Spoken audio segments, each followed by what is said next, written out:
আসসালামু আলাইকুম। আমি ইমাম। আপনারা শুনছেন ইমামের শব্দগল্প। ইমামের শব্দগল্পে আপনারা আজকে শুনবেন চার্লস ডিকেন্স লিখিত এবং আখতারুজ্জামান ইলিয়াস অনূদিত ছোট গল্প ডেভিড কপারফিল্ড।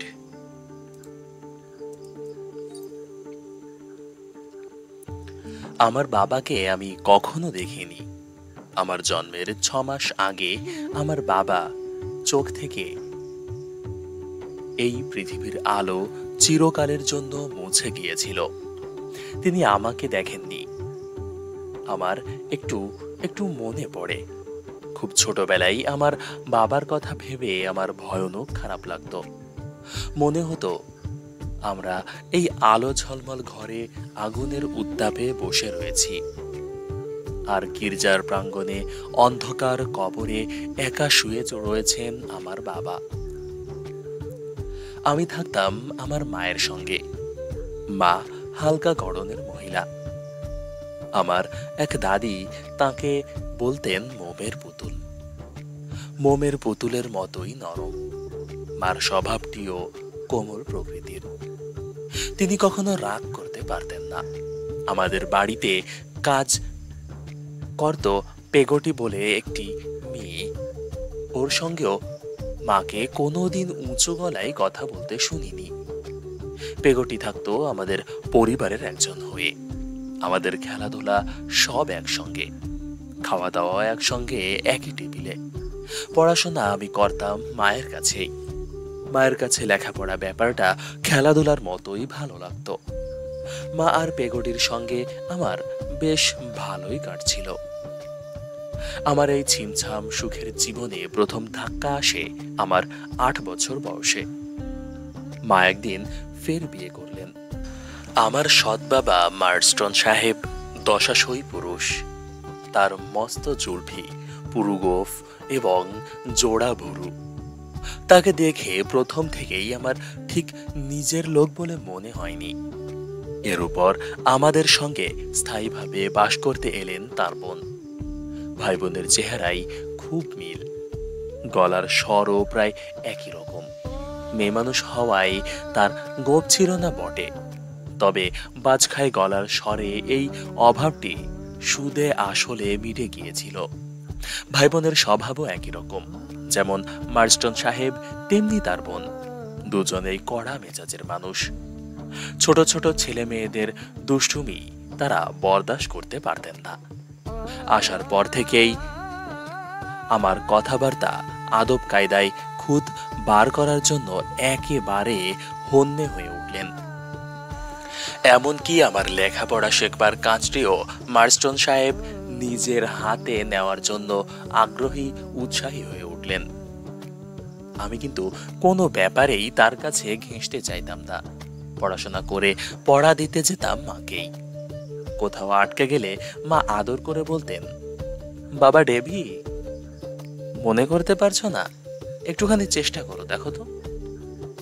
মার্স্টন সাহেব কর্কশ গলায় বলতেন, আহ ক্লারা, ওভাবে বললে হবে না। মার্স্টন সাহেবের বোনও একই রকম কণ্ঠে ভাইয়ের সমর্থনে এগিয়ে আসতেন। সোজা বলে দাও, পড়া মুখস্থ করে আসুক। এখন তাদের মুখের উপর কিছু বলা আমার মায়ের সাথে কুলায় না। আমি আবার বই নিয়ে বসি।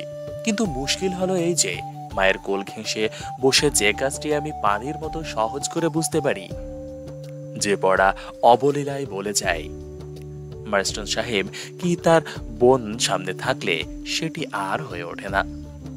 মার্স্টন সাহেব জিজ্ঞেস করলে আমার জানা অঙ্ক ভুলে যায়, মুখস্থ পড়া ভুলে যায়।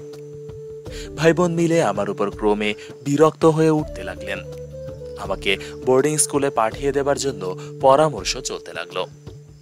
এই ব্যাপারে মা তেমন সায় দিতে পারেননি। বোধহয় এর ফলেই আমার উপর মার্স্টনের ভাই বোনের রাগ আরো জোরে যেতে লাগলো। ঠিকমতো পড়া দিতে পারলেও তাদের মন পাওয়া যায় না। মার্স্টন সাহেব এমন সব কঠিন অঙ্ক কষতে দিতেন যে আমার একেবারে ত্রাহি ত্রাহি অবস্থা হতো। তাদের এড়িয়ে চলার জন্য আমি গিয়ে ঢুকতাম আমার ঘরের লাগোয়া ছোট ঘরে। এখানে আমার বাবার কয়েকটি বই স্তূপ করে রাখা ছিল। তার মৃত্যুর পর থেকে এসব কেউ ছুঁয়েও দেখত না। এখানে একা একা বসে আমি Roderick Random, Tom Jones, the Vicar of Wakefield, Don Quixote, Robinson Crusoe, আরব রজনী এইসব বই পড়তাম। কিন্তু মার্স্টন সাহেব হাত থেকে তবুও আমার রেহাই নেই। আর আমার এমন অবস্থা যে তার হাতে পড়লেই পড়া আর বলতে পারি না। আমাকে শায়েস্তা করার জন্য আমার সৎ বাবা একদিন ঘরে বেত নিয়ে আসলেন। ছেলেদের গায়ে বেত তোলা আমার মায়ের একটুও পছন্দ না। কিন্তু মার্স্টন সাহেবের ধারণা, বেত না মারলে ছেলেদের মানুষ করা যায় না। বেতের বাড়ি আমিও কম খাইনি। তাতে তো আমার কিছু লাভ হয়েছে? মায়ের এর কথা শুনে মার্স্টন সাহেব বিরক্ত হয়ে জিজ্ঞাসা করলেন, তাতে কি আমার ক্ষতি হয়েছে? নিশ্চয়ই। মায়ের এই জবাবে আমার চোখের কোণে আলোর ঝিলিক দিয়ে উঠল। তাই লক্ষ্য করে মার্স্টন হুঙ্কার দিয়ে বলে উঠলেন, ডেভিড, এখান থেকে ভালো ছেলের মতো হওয়ার চেষ্টা করবে। আমি প্রাণপণে পড়াশোনায় মনোযোগ দিই, মুখস্থ পড়া বারবার পড়ি। কিন্তু ওদের সামনে দেখলেই ভয়ে সব ভুলে যাই। একদিন এমনই কি ভুল হয়ে গেল। মার্স্টন সাহেব আমার ঘরে ঢুকলেন, হাতে বেত নাচাতে নাচাতে। পেছনে তার বোন। প্রায় ফৌজি কায়দায় দুজনে ঢুকতে দেখে মা ভয়ে কাঁপছিল।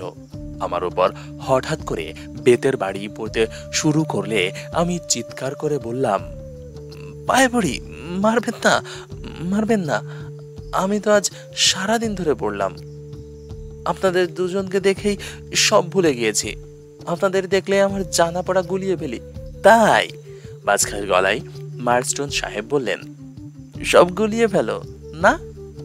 দেখি কি করে মনে রাখতে পারো, সেই ব্যবস্থা করি। আমার মাথাটা তিনি আঁকড়ে ধরতে চাইছিলেন, কিন্তু মাথা গলিয়ে তার হাত থেকে মুক্ত হলে তিনি আমার মুখ চেপে ধরে পিঠে সপাং সপাং করে বেতের কয়েকটা ঘা মারলেন। আমি আর সহ্য করতে না পেরে আমার মুখে চেপে ধরা তার বুড়ো হাতের আঙুলে এ আসা জোরে এক কামড় বসিয়ে দিলাম যে যন্ত্রণায় তিনি একেবারে চিৎকার করে উঠলেন। তারপর নিজেকে একটু সামলে নিয়ে তিনি শুরু করলেন তার আসল মার। বেতের মুহুর্মুহু আঘাত আমার শরীর একেবারে ছিঁড়ে ছিঁড়ে যাচ্ছিল। ভাবলাম আজ আমি একেবারে মরেই যাব। মারতে মারতে মার্স্টন সাহেব ক্লান্ত হয়ে পড়েন। আমার ঘরে আমাকে ঠেলে বাইরে থেকে তালা লাগিয়ে দেয়া হয়। অন্ধকার গাঢ় হয়ে এলো, কিন্তু ঘরে আমার একটি বাতিও জ্বলল না। এর মধ্যে মিস মার্স্টন রুটি আর কয়েক টুকরো গোশত দিয়ে গিয়েছিলেন, কিন্তু অন্ধকার হওয়ার পর আর কেউ এলো না। আমি একা একাই ঘুমিয়ে পড়লাম। এইভাবে 5 দিন কাটলো। আমার মনে হলো মার্স্টন সাহেবের হাত কামড়ে দিয়ে আমি বোধহয় ভয়ানক একটি অপরাধ করে ফেলেছি। আমার মা একদিনও এলেন না। তাকে পেলেও না হয় আমি মাফ চাইতে পারতাম। এরপর বাড়িতে আমাকে রাখা মার্স্টন সাহেব কি তার বোনের কাছে মোটেই যুক্তিযুক্ত মনে হলো না। বেগটি আমাকে চুপচাপ করে খবর দিয়ে যায় যে লন্ডনের একটি আবাসিক স্কুলে আমাকে ভর্তি করার আয়োজন চলছে। তা পেগেটির সঙ্গে খোলাখুলি কথা বলাও সম্ভব নয়। আমার কাছাকাছি তাকে ঘুরঘুর করতে দেখলেই তার নতুন মনিব যে কি করতে পারে পেগটি তা ভালোভাবেই জানত। দেখতে দেখতে আমার বিদায় নেওয়ার সময় ঘনিয়ে এলো। আমি বিদায় নেওয়ার সময় মার গলা বেশ ভারী হয়ে আসছিল। এতে মার্স্টন সাহেব এবং তার বোন দুজনেই খুব বিরক্ত। আমার জন্যে মা যে একটু প্রাণ খুলে কাঁদবেন এরা সে অধিকারটুকুও তাকে দিতে রাজি নন। ঘোড়ার গাড়ি যাত্রা শুরু করলো। পকেট থেকে রুমাল বের করে আমি চোখে চেপে ধরলাম। কিছুক্ষণের মধ্যে দেখি তা ভিজে একেবারে চপচপ হয়ে গেছে। আধ মাইল পথ পেরিয়ে গাড়িটা একটু থামে। থামতে না থামতেই পথের ধারে ঝোপ থেকে ছুটে বেরিয়ে আসে পেগেটি। এক লাফে গাড়িতে উঠে সে আমাকে জড়িয়ে ধরল। বাড়িতে আমাকে আদর করা দূরে থাক, বেচারি কথা বলার সুযোগটা পর্যন্ত পায় না। আমাকে ছেড়ে দিয়ে একটি কাগজের টুকরো আমার হাতে তুলে দিয়ে আর একবার সে আমাকে বুকে জড়িয়ে ধরল। তারপর গাড়ি থেকে নামবার আগে গাড়িতে একটি ব্যাগ রেখে গেল। গাড়ি ফের গড়িয়ে চলতে শুরু করলে আমি ব্যাগটা খুলে দেখি এক টুকরো কাগজে আমার মার লেখা, ডেভিডকে আমার অনেক আদর ও ভালোবাসা। কাগজটির সঙ্গে কয়েকটি টাকা। কিছুক্ষণ পর এই একে গাড়ি থেকে নেমে উঠতে হলো লন্ডনগামী কোচে। বিকাল 3টেয় ঘোড়ার টানা সেই কোচ ছাড়ল। লন্ডন পৌঁছাবার কথা সকাল 8টায়। তখন গ্রীষ্মকাল, বিকালটা ভারী স্নিগ্ধ। গ্রামের ভেতর দিয়ে ঘোড়ার গাড়ি চলছে, আর আমার কত কথাই যে মনে পড়ছে। মনে হচ্ছিল, আচ্ছা, গ্রামের এই বাড়িগুলির ভেতরে দেখতে কেমন, এখানকার লোকজন সব কেমন। ছোট ছোট ছেলেরা সব ছুটে আসছে গাড়ির পিছে পিছে। পেছনের পাদানিতে কেউ কেউ হাত দিয়ে ধরে একটুখানি দোল খেয়েই ফিরে নেমে যাচ্ছিল। এসব ছেলেরা কি সুখী। আর সব সময় মনে পড়ছিল মার কথা আর পেগেটির কথা। মার্স্টন সাহেব আর তার বোন আসার আগে কি চমৎকার বাড়ি ছিল আমাদের। কোচে রাত্রিটা কিন্তু তেমন আরামে কাটেনি। দুই পাশে দুজন ভদ্রলোক ঘুমোতে শুরু করলেন। আমার দুই ঘাড় হলো তাদের দুজনের বালিশ। মাঝে মাঝে অসহ্য ঠেকলে যদি বলি একটু যদি, তো তারা মহানন্দে মহা বিরক্ত হয়ে উঠছিলেন, যেন তাদের কাঁচা ঘুম ভাঙিয়ে আমি মহা অপরাধ করে ফেলেছি। আর একজন ভদ্র মহিলা ছিলেন আমার উল্টো দিকে। তার বিশাল শরীর জুড়ে যত সব কাপড় জড়িয়ে জুবুথুবু হয়ে বসেছেন যে তাকে একটি খড়ের গাদা ছাড়া আর কিছুই ভাববার জো নেই। তার বাস্কেটটি কোথায় রাখবেন, এটা নিয়ে কি করবেন তা ঠিক করতে না পেরে শেষ পর্যন্ত তা ঠেলে দিলেন আমার পায়ের নিচে। আমার অবস্থা একেবারে শোচনীয়। শেষ পর্যন্ত সূর্য উঠল। আমার দুই দিকের দুই সহযাত্রীর ঘুম ভাঙল। কিছুক্ষণ পর দূর থেকে লন্ডন শহর দেখে আমার যে শিহরণ হলো তা আমি বুঝিয়ে বলতে পারবো না। এই আমাদের স্বপ্নের লন্ডন শহর। সঙ্গে সঙ্গে মনে হলো এখানে আমি একেবারে একা, রবিনসন ক্রুসোর চাইতেও একা। রবিনসন ক্রুসো যে একা তা তো আর কেউ দেখেনি। আর এই জনকীর্ণ শহরে আমার একাকিত্ব যেন সকলের চোখে পড়ছে। নানা রকম ঝামেলার পর এক ভদ্রলোকের সঙ্গে আমার দেখা হলো। তিনি আমাদের দিকে এগিয়ে আসছিলেন। তুমি তো নতুন এলে। আমার দিকে তিনি হাত বাড়িয়ে দিলেন, বললেন, এসো, আমি সালেম হাউজের শিক্ষক। আমি জানি যে সালেম হাউসে আমাকে ভর্তি করা হয়েছে, কিন্তু ওই স্কুলের ওই শিক্ষকের চেহারা একটু আকর্ষণীয় নয়। দেখতে তিনি বড় রোগা, গায়ের রং ফ্যাকাশে। তার পোশাক বিবর্ণ, প্যান্টের ঝুল ও শার্টের হাতা বেশ খাটো। আমার হাত ধরে তিনি চলতে শুরু করলেন। এদিকে আমার তখন খুব খিদে পেয়েছে, শরীর বেজায় ক্লান্ত। খিদের কথা বলতে আমার বাঁধো বাঁধো ঠেকছিল। তবে আমার নূতন শিক্ষকের চেহারা দেখে ভয় পাবার কিছু নেই। আমি বললাম, কাল দুপুরের পর থেকে কিছু খাইনি। আরো সাহস করে বললাম, কিছু কিনে খেলে ভালো হতো। তিনি রাজি হলে একটা দোকান থেকে ডিম আর মাংস কিনে নিলাম। এখন সেগুলো খাবো কি করে? আমার নতুন শিক্ষক একটি ঘোড়ার গাড়িতে করে কোথায় যে নিয়ে চললেন আমি ঠিক বুঝতেও পারছিলাম না। রাস্তায় সাংঘাতিক কোলাহল, হইচই, এইসব আওয়াজে আমার মাথায় জট পাকিয়ে যাচ্ছিল। লন্ডন ব্রিজ পেরোবার সময় ঘুমে আমার চোখ জড়িয়ে আসছিল। কিছুক্ষণ চলবার পর শিক্ষক আমাকে নিয়ে নামলেন।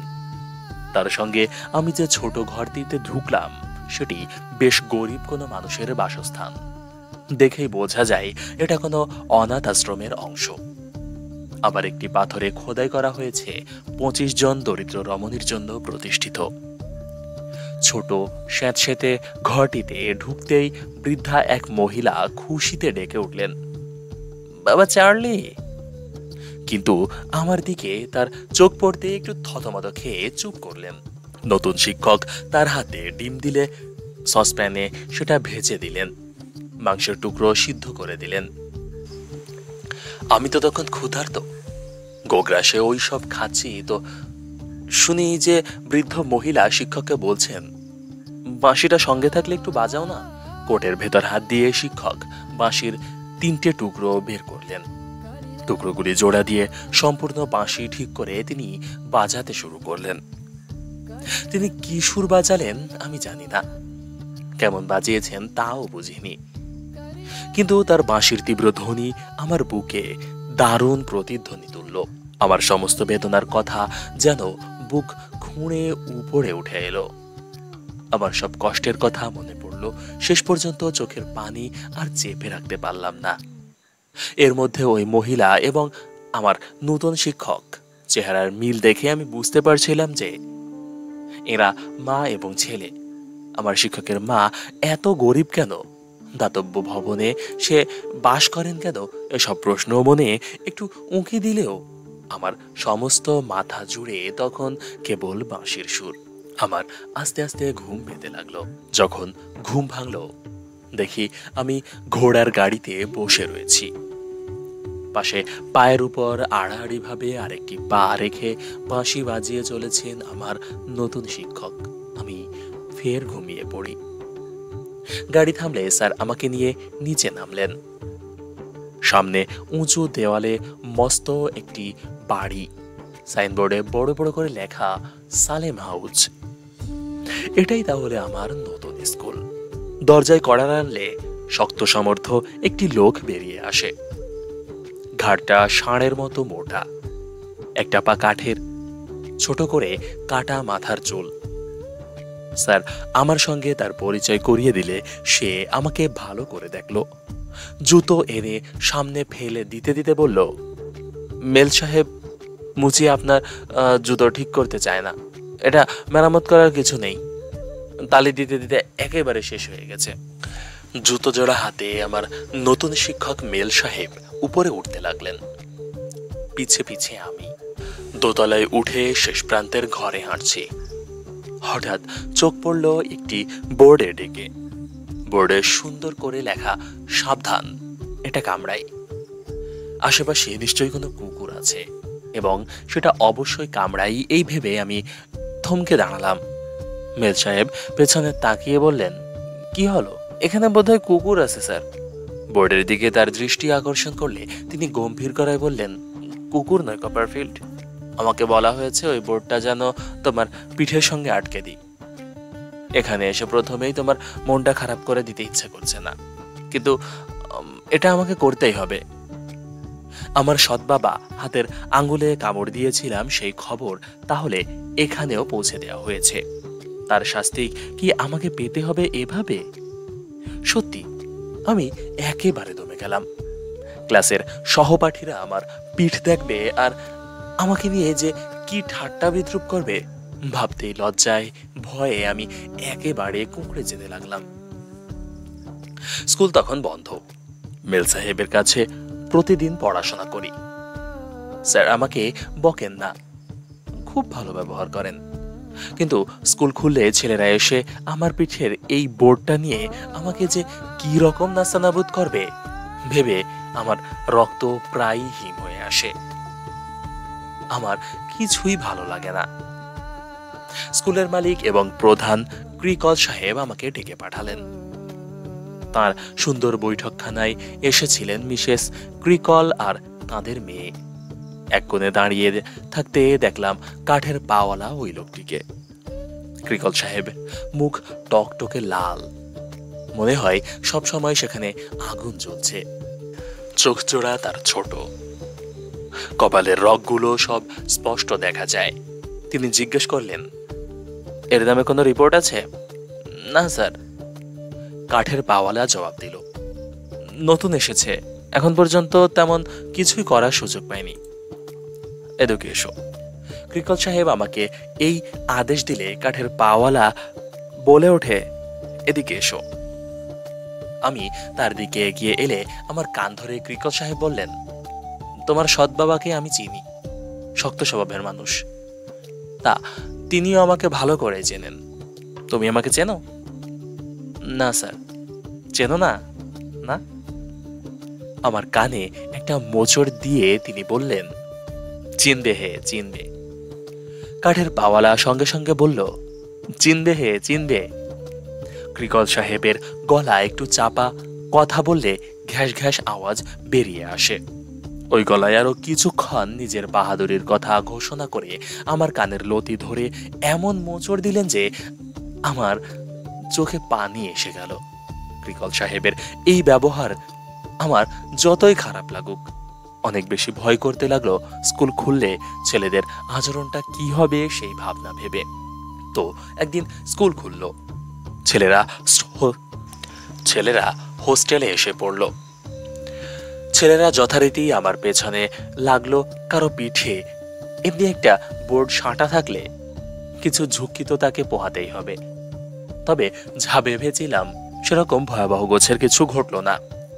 সাবধান, এটা কামড়াই বলতে ছেলেরা আমাকে খেপাতে কেউ কেউ আঁতকে ওঠার ভান করত, আবার বুনো মানুষের মতো নাচতে নাচতে কুকুর কুকুর বলে চিৎকার। কিন্তু বেশিরভাগ ছেলেই তেমন উৎপাত করেনি। এর উপর ক্রিকল সাহেব ক্লাসে একদিন আমাকে বেদম মারতে গিয়ে দেখলেন যে পিঠে সাঁটা। ওই বোর্ডের জন্য বেতের বাড়ি ঠিক জুত মতো লাগানো যাচ্ছে না, তাই তিনি নিজেই ওটা খুলে ফেললেন। তবে ছেলেদের উৎপাতের হাত থেকে বাঁচতে সবচেয়ে বেশি সাহায্য করেছে আমাদের ক্লাসের একটি ছেলে। ওর নাম জে স্টিফোর্ড। আমার চেয়ে কয়েক বছর বড় এই ছেলেটি দেখতে বেশ সুন্দর, ছাত্র হিসেবেও মেধাবী বলে তার বেশ নামডাক রয়েছে। তার প্রতি ক্রিকল সাহেবের একটু পক্ষপাতিত্বও লক্ষ্য করা যায়। তো এই ছেলেটি প্রথম থেকেই আমার সঙ্গে বেশ ভাব করে ফেলে। রবিনসন ক্রুসো, আরব্য রজনী, ডন উইকসোর্ড এসব বইয়ের গল্প আমি বেশ জমিয়ে বলতে পারতাম বলে ছেলেরা অনেকেই আমার পাশে ভিড়ত। আর স্টিফোর্ড আর আমি রাত্রে পাশাপাশি বিছানায় ঘুমোতাম। ঘুমোবার আগে তাকে রোজ ওই সব গল্প বলে শোনাতে হতো। এইসব কারণে ছেলেটি আমাকে একটু বিশেষ চোখে দেখত। যেদিন সে আমাকে বলল, তুমি রোজ রাত্রে গল্প বলে বলে আমাকে ঘুম পাড়াবে, আমি বেশ খুশি হয়েছিলাম বই কি। কিন্তু প্রতিদিন রাত্রে গল্প শোনাবার কাজটি একটু একঘেয়ে। এমনি স্টিফোর্ড আমাকে ভালোবাসত, আর স্বয়ং ক্রিকল সাহেব তার সমীহ করতেন বলে কোনো ছেলে আমাকে ঘাঁটাতে সাহস পেত না। কিন্তু স্টিফোর্ড কখনো কখনো বড্ড নিষ্ঠুর হয়ে উঠত। একদিন বিকেল বেলার কথা আমার খুব মনে পড়ে। মেল সাহেবের ক্লাসে গোলমাল হচ্ছিল। মেল সাহেব এমনিতে নিরীহ গোছের মানুষ, সহজে বড় গলা করে কথা বলতে পারতেন না। সেদিন আমি তার পাশে দাঁড়িয়ে পড়া দিচ্ছিলাম। ছেলেরা প্রায় সবাই ছেলেদের নিজেদের মধ্যে কথা বলেই চলেছে। ক্লাসে যে একজন শিক্ষক আছেন তা বোঝাই যাচ্ছিল না। গোলমাল এমন পর্যায়ে পৌঁছালো যে আমার পড়া দেওয়া আর শোনাই যাচ্ছিল না। মেল সাহেব সহ্যের বাঁধ ভেঙে গেল। তিনি হঠাৎ করে চিৎকার করে ধমক দিতে দিলেন। তার মুখে এরকম ধমক শুনতে অনভ্যস্ত ছেলেরা একেবারে চুপ করে গেল। শেষ সারিতে দেওয়ালে হেলান দিয়ে শীষ দিচ্ছিল স্টিফোর্ড। সে কিন্তু থামল না, শীষ দিয়েই চলল। মেল সাহেব বললেন, স্টিফোর্ড চুপ করো। আপনি চুপ করুন। স্টিফোর্ড পাল্টা ধমকের সুরে বলল, জানেন আপনি চোখ রাঙিয়ে কথা বলেছেন কার সঙ্গে? স্টিফোর্ড, তুমি কি ভেবেছ তোমার বেয়াদবি আমি লক্ষ্য করিনি? ছোট ছোট ছেলেদের তুমি বারবার উস্কে দিচ্ছ। আমি কি দেখছি না ভেবেছ? আপনি কি দেখেন না দেখেন আমি কি তার পরোয়া করি? বোধহয় করো না। বলতে বলতে মেয়ের সাহেব ঠোঁট জোড়া কাঁপছিল। সবাই জানে যে এখানে তোমার দিকে পক্ষপাতী করা হয়, আর সেই সুযোগ নিয়ে তুমি একজন ভদ্রলোককে এভাবে অপমান করতে সাহস পাও। ভদ্রলোক? স্টিফোর্ড মহা বিস্মিত হওয়ার ভান করে বলল, ভদ্রলোকটি কোথায় বলুন তো? স্টিফোর্ড, একজন হতভাগ্য মানুষকে এভাবে অপমান করে তুমি খুব ইতর ব্যবহার করলে। তুমি খুব অভদ্র আচরণ করলে স্টিফোর্ড। বলতে বলতে মিল সাহেব আমার পিঠে আলতো করে চাপ দিয়ে বললেন, কপারফিল্ড, পড়া বলে যাও। স্টিফোর্ড বিদ্রুপের হাসি হেসে বলল, শুনুন, একজন ভিখারির মুখে এরকম কথা মোটেই মানায় না। হঠাৎ ঘরের ভিতর ক্রিকেল সাহেবের ফ্যাসফ্যাসে গলার আওয়াজে গর্জে উঠল, মেল সাহেব, কি হচ্ছে? মেল সাহেব চমকে উঠলেন। স্টিফোর্ড বলল, স্যার, আমার প্রতি নাকি পক্ষপাতী করা হয়। এখানে পক্ষপাতিত্ব করা হয়? মেল সাহেবের এই কথায় আমি প্রতিবাদ করছিলাম। পক্ষপাতিত্ব? ফ্যাসফ্যাসে গলায় যতটা সম্ভব হুঙ্কার ছেড়ে ক্রিকেল সাহেব বললেন, আমার স্কুলে পক্ষপাতিত্ব বদনাম? আপনি কি বলতে চান মেল সাহেব? মেল সাহেব মাথা নিচু করে বললেন, আমি খুব উত্তেজিত হয়ে বলেছি স্যার। ঠান্ডা মাথায় থাকলে এরকম কথা বলতাম না। মেল সাহেব বিনীত হলেও স্টিফোর্ড উত্তেজনা কিন্তু বেড়েই চলে। সে বলে, স্যার, আমাকে ইতর বলা হয়েছে, অভদ্র বলা হয়েছে, তাই আমি রেগে গিয়ে তাকে ভিখারি বলেছি। মেল সাহেব আমার পিঠে আস্তে আস্তে হাতের চাপ দিয়েই চলেছেন। তিনি যেন আমার কাছে আশ্রয় চাইছিলেন। ক্রিকেল সাহেব বললেন, ভিখারি? মেল সাহেব ভিক্ষে করেন কোথায়? তিনি ভিক্ষে না করলেও তার নিকটাত্মীয়রা করেন, একই হলো। বলতে বলতে স্টিফোর্ড আমার দিকে তাকায়। মেল সাহেব তখনও আমার ঘাড়ে হাত দিয়ে আস্তে আস্তে চাপ দিচ্ছেন। লজ্জায়, অনুতাপে, আফসোসে আমি মাথা নিচু করে থাকি। আমি একদিন কথায় কথায় মেল সাহেবের মায়ের গল্প করেছিলাম। তিনি যে দাতব্য আলায় বাস করেন এ কথাটিও বলা হয়ে গিয়েছিল। আমার চোখ নিচের দিকে। মেল সাহেব কিন্তু আমার ঘাড়ে আদর করে আস্তে আস্তে চাপ দিয়েই চলেছেন। এর মধ্যে স্টিফোর্ড বলেই ফেলল, মেল সাহেবের মা দাতব্য আলায় অন্যের খয়রাতের উপর বেঁচে থাকেন। মেল সাহেব তখন ওই সুন্দর বালকটির মুখের দিকে তাকিয়ে রইলেন। মেল সাহেব? অনেক কষ্টে ক্রিকেল সাহেব উত্তেজনা চেপে রেখে বললেন, স্টিফোর্ড কি বলছে এসব? আপনি প্রতিবাদ করছেন না কেন? স্টিফোর্ড ঠিকই বলছে, ওর কথায় একটু ভুল নেই। মেল সাহেবের এই স্পষ্ট জবাবে ঘরে পাথরের মতো নীরবতা নেমে এলো। মেল সাহেব ফের বললেন, ও যা বলছে ঠিক বলেছে। আমার এই প্রতিষ্ঠানে এরকম লোককে থাকতে দেয়া যায় না। ক্রিকেল সাহেবের কপালের রগ দপ করে ফুলে উঠল। তিনি বললেন, আপনি কি এটা একটা দাতব্য স্কুল ভেবেছেন? আপনি যত তাড়াতাড়ি পারেন এখান থেকে অব্যাহতি দিয়ে চলে গিয়ে আমাকে অপমান থেকে অব্যাহতি দিন। মেল সাহেবের সঙ্গে সঙ্গে বললেন, আমি এক্ষুনি চলে যাচ্ছি, আর সময় নেই। তার সমস্ত সম্বল যা ছিল, কয়েকটি বই এবং তার বাঁশিটি নিয়ে মেল সাহেব আমাদের স্কুল ছেড়ে চলে গেলেন। ওই রাত্রেও স্টিফোর্ডকে গল্প শোনাতে শোনাতে আমি মেল সাহেবের বাঁশির বিষণ্ণ সুর শুনতে পাচ্ছিলাম। রাত অনেক হলে স্টিফোর্ড ঘুমিয়ে পড়ল।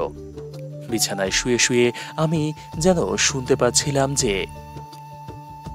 এখান থেকে অনেক দূরে অন্য কোথাও বসে মেল সাহেব যেন বিষাদাচ্ছন্ন সুরে এক নাগাড়ে বাঁশি বাজিয়েই চলেছেন। আমি খুব অসহায় বোধ করছিলাম।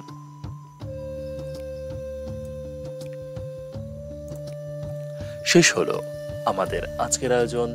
আখতারুজ্জামান ইলিয়াস অনুদিত ডেভিড কপারফিল্ড। এতক্ষণ পর্যন্ত আপনারা শুনছিলেন ইমামের শব্দগল্প। ইমামের শব্দগল্পে আপনাদের সাথে এতক্ষণ ছিলাম আমি ইমাম হোসেন। আজ এ পর্যন্তই। খুব শীঘ্রই আপনাদের সাথে অন্য কোনো আয়োজন নিয়ে দেখা হবে। ততক্ষণ পর্যন্ত ভালো থাকবেন, সুস্থ থাকবেন, আর অবশ্যই ইমামের শব্দগল্পের সাথেই থাকবেন। আল্লাহ হাফেজ।